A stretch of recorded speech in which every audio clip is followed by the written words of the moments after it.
A continuación vamos a escuchar las palabras del presidente de la Unión Sindical Colombiana del Trabajo, Fray Dique Alexander Gaitán. Un saludo muy especial para todos y todas. No voy a dar nombres pues para no cometer el error típico de todo discurso preparado.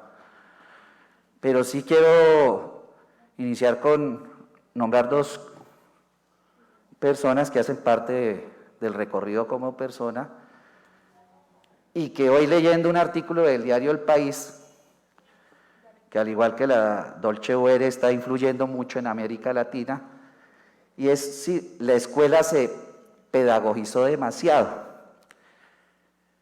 En algún momento, cuando el profesor Abel, que en paz descanse, fue secretario de Educación, en un diálogo con el doctor Jaime Naranjo, observaba la oficina y en la oficina, en los dibujitos y las pinturas que tenía sobre currículo, no encontraba el contexto de la historia. Ese llamado del diario El País y esa reflexión de unos teóricos, porque no es un texto de una sola persona, es que la escuela, igual que los medios de comunicación, no puede seguir haciendo surfeo epistemológico. La epistemología necesariamente tiene que profundizarse y tiene que haber un proceso de investigación y de construcción objetiva de los hechos. Yo creo que hoy la coyuntura que vive la humanidad hace un llamado a gritos del cambio de paradigma, un paradigma global. Y la escuela y nosotros como maestras, como maestros, como administrativos, como directivos docentes y la comunidad educativa en general, tenemos que estar preparados para este reto. Porque ingenuamente he escuchado frases de quien dice, esto va a pasar. No, esta situación vino para quedarse. Hoy nuestro planeta agoniza no solamente de conocimiento, sino agoniza por el maltrato como seres humanos que le damos a nuestra madre tierra. En esa construcción histórica, hoy me siento orgulloso y sé que la Unión Sindical Colombiana del Trabajo, SINPACO, filial de la central CTU, está muy feliz por este ejercicio de coyuntura. Y lo dijimos y dimos un lineamiento. Pido a Dios y a los negociadores, tanto de la administración como de los sindicatos, puedan avanzar en la negociación de la alcaldía que está un poco empantanada. Y que la Secretaría de Educación pudo dar ejemplo. Hoy ver a FECODE, al compañero Alarcón, a los compañeros de la ADE, a los demás compañeros, veo a Miguel, a varios compañeros, que en algún momento tuvimos algunas contradicciones, porque se presentaron nacimientos de nuevas organizaciones sindicales y que hoy en la diferencia hubiésemos podido firmar un pacto y de lo que su merced está hablando de un nuevo contrato social que exige la Agenda 2030. Inicio de ver cómo dos personas, y recordando a mi mamá, canan igual. María del Carmen, una maestra, yo me acuerdo, la escuchaba con su discurso fuerte en el Guillermo Cano. Podría decir que yo hasta ahora estaba desarrollándome en lo intelectivo y como persona, que inicié en el distrito a los 17 años, en Ciudad Bolívar. Y allí hacía unos llamados de atención y mire que hoy, fruto de esas luchas, vemos gobiernos alternativos.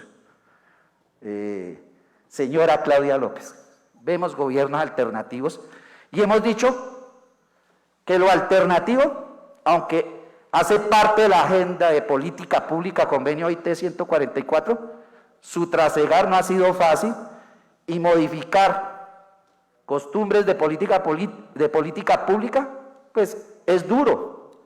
Y cuando no se es objetivo, tanto en la escuela como en los medios de comunicación, pues nos genera el caos y nos hace reivindicar el principio fundante de la Organización Internacional del Trabajo, que es el de paz estable y duradera.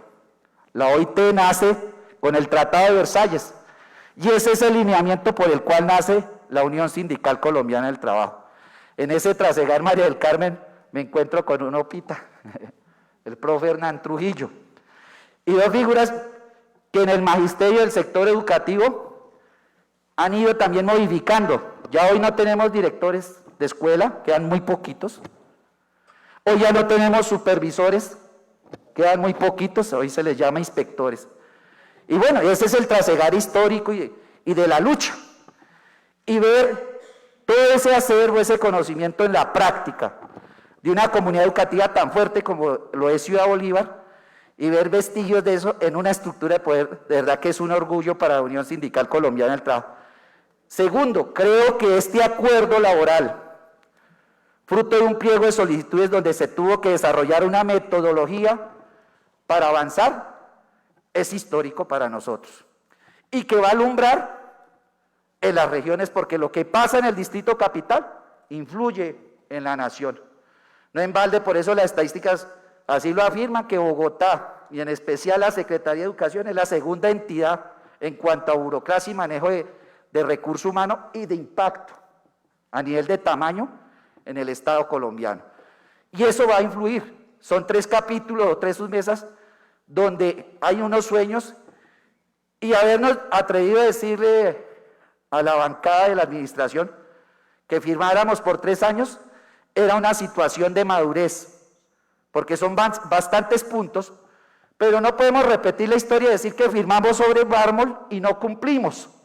Son 3 años para hacer una agenda de evaluación y de seguimiento, señora alcaldesa, señora secretaria de Educación, para que lo escrito allí se cumpla y comencemos a modificar algo que dice Rita Cotó, que les recomiendo siempre, que es el manual de construcción de confianza. Escuché a la compañera orientadora hablando de confianza, y es el manual de la OIT que nos dice: la construcción de confianza es un proceso muy difícil, muy fácil destruirlo y muy costoso recuperarlo.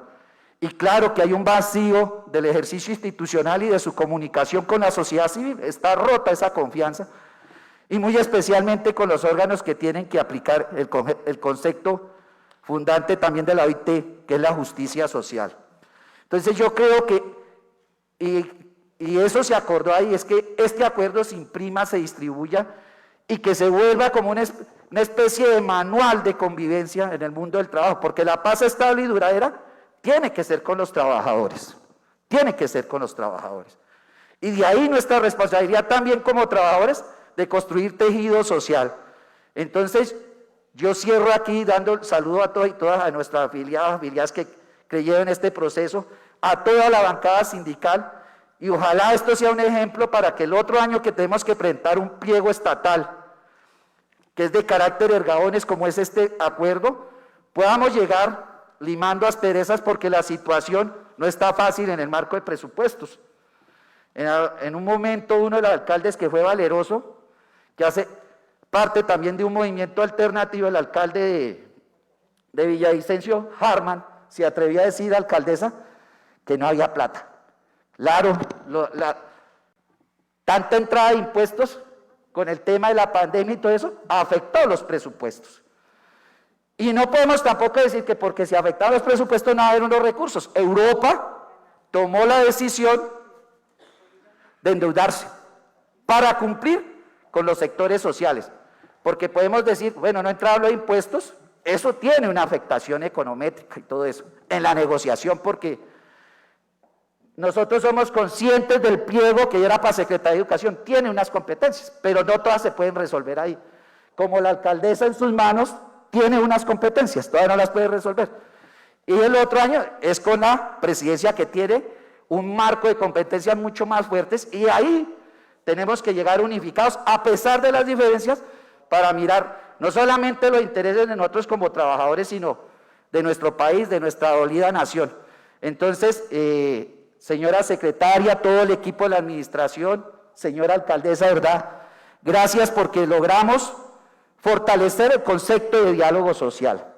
Eso no quiere decir, nosotros como organización tenemos el protocolo OIT, que primero va el diálogo social, el segundo, las vías del derecho, que es el derecho a la negociación colectiva, en este caso para servidores públicos, que tiene varias facetas, y en el tema de empleados públicos, un pliego de solicitudes que se radicó y con todas las dificultades lo sacamos adelante. Y para nosotros el último son las vías de hecho dentro del derecho, que es el derecho a la huelga. Entonces, dentro de ese marco conceptual, esa guía, como cuando uno está desarrollando su actividad pedagógica y epistemológica en clase, tiene una planificación y tiene unos protocolos y unas herramientas que nos permiten llegar a firmar acuerdos. Ese es el deseo. Entonces, ya para retirarme, ¿verdad?, desearle éxito. Mire, alcaldesa, esto no es por estar aquí, porque lo dice, nosotros podemos tener diferencias, y las tenemos, en construcción de política pública, pero eso no implica que no podamos llegar a acuerdos. Entonces, que se dé cumplimiento a lo pactado, alcaldesa, señora secretaria, que es lo mejor. Y a la bancada sindical, lo mismo, las palabras de mirar cómo generamos unidad. Y Bogotá, en esta gran escuela, el espacio, hablaba de la escuela abierta y que la escuela tenía que ir a la ciudad y la ciudad venir a la escuela. Hay ejemplos a seguir y el movimiento sindical está en eso. Hoy toca hablar también de telesindicalismo. Eso también vino para quedarse. En algún momento, en el 2015, nosotros hablamos de teletrabajo para el sector educativo y habían sectores que se nos burlaban en la cara, que decían, no, los maestros, nosotros sí podemos hacer, digamos, de las oficinas teletrabajo. Hoy se está demostrando que la escuela también hace parte del mundo del teletrabajo. El teletrabajo implica muchas circunstancias, nos toca seguir investigando, ya hay diversos ejemplos al respecto. Entonces, un agradecimiento para todos que se la jugaron con paciencia nuestras comisiones negociadoras y llegaron a tan importante acuerdo. Muchas gracias.